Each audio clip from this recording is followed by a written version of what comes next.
अकेले बैठकर मुझ पर हंसते होगे ना कि क्या लड़की थी जो बिन देखे मुझ पर एतबार करती थी।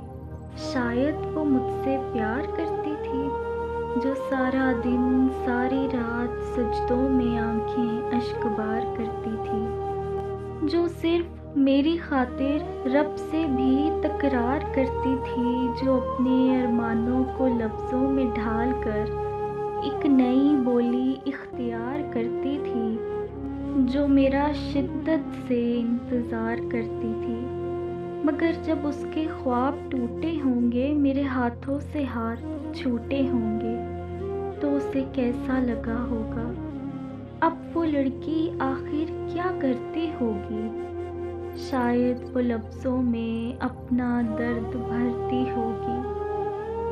मगर तुम ये क्यों सोचोगे।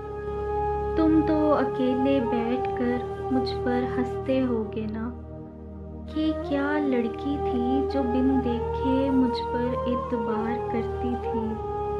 शायद वो मुझसे प्यार करती थी।